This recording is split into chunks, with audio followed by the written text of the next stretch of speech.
भारतीय हिंदी ज्ञान में आप सभी लोगों का स्वागत है। आज के इस वीडियो में हम लोग अज्ञेय जी की पंक्तियों को अर्थ सहित पढ़ेंगे।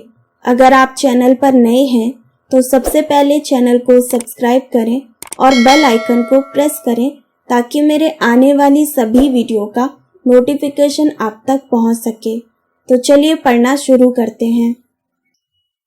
आज हम लोग जो कविता पढ़ेंगे इसका नाम है नदी के द्वीप। इस कविता के लेखक हैं सच्चिदानंद, हीरानंद, वात्स्यायन, अज्ञेय।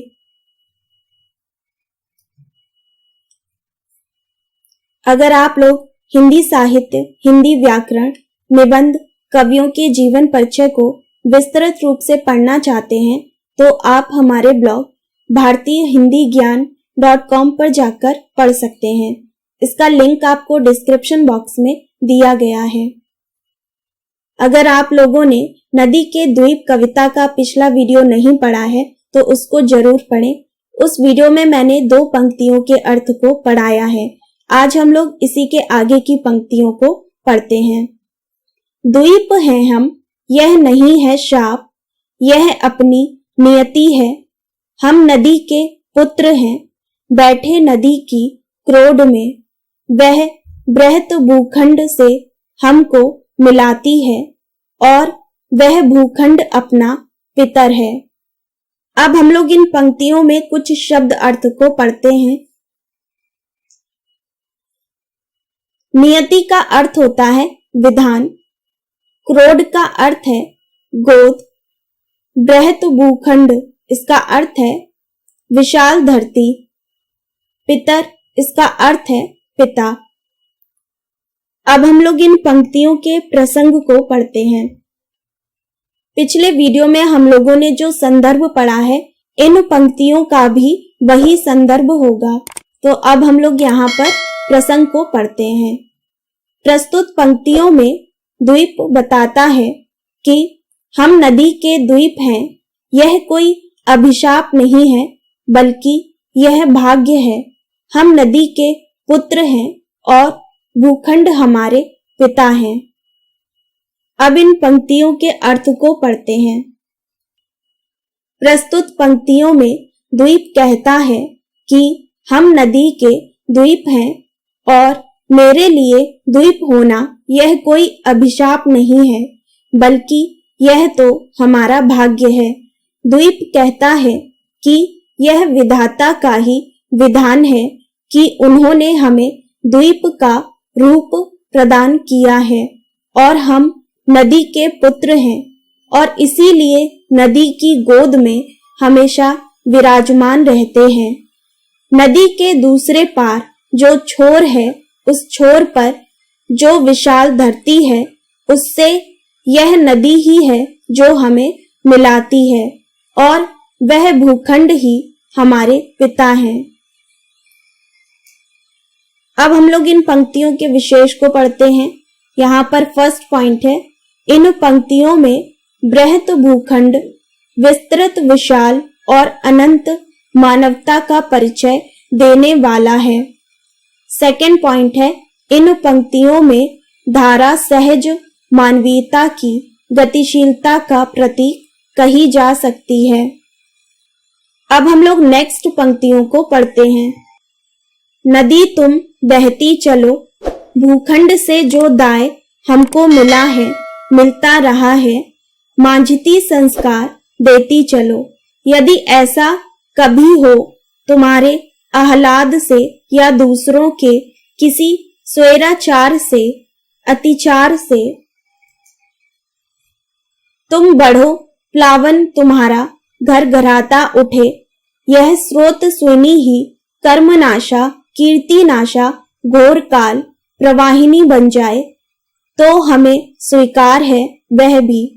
उसी में रेत होकर फिर छनेंगे हम, जमेंगे हम, कहीं फिर पैर टेकेंगे, कहीं फिर भी खड़ा होगा नए व्यक्तित्व का आकार।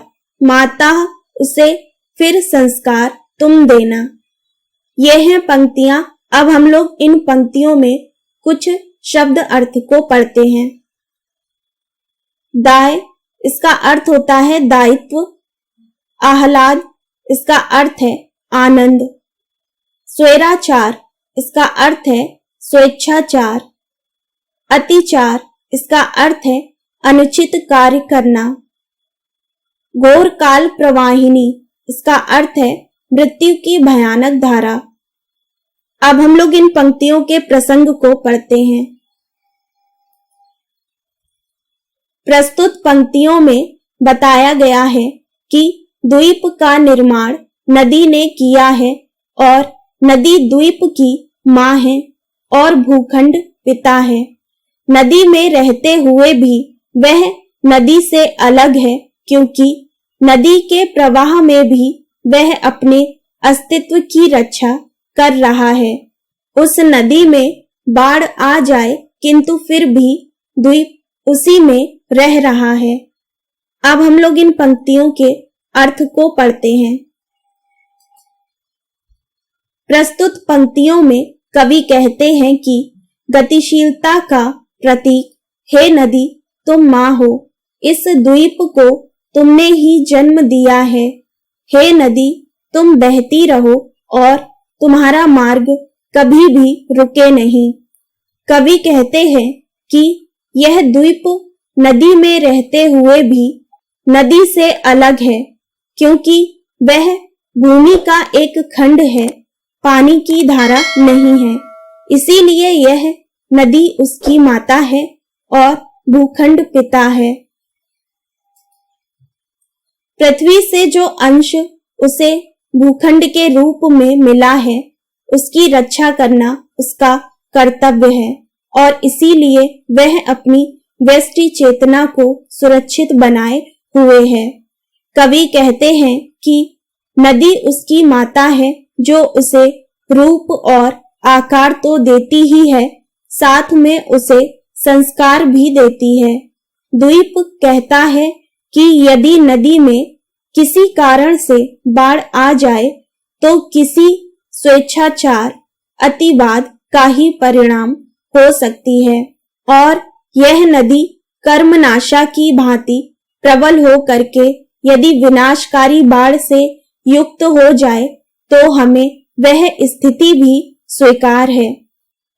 हम उसमें रेत बन करके समा जाएंगे और रेत बनकर कण कण एकत्रित होकर हमारा अस्तित्व आकार फिर से अपने आप को जमाएगा।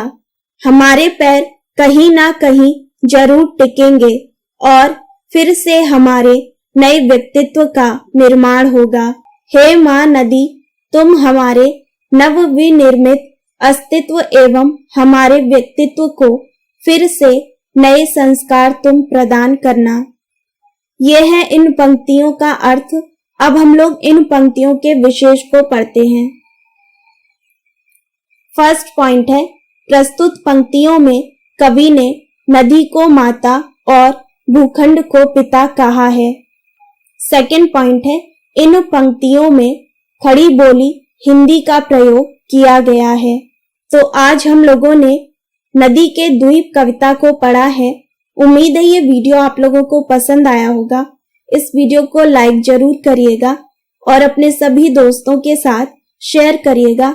अगर आप चैनल पर नए हैं तो सबसे पहले चैनल को सब्सक्राइब करें और बेल आइकन को प्रेस करें ताकि मेरे आने वाली सभी वीडियो का नोटिफिकेशन आप तक पहुंच सके।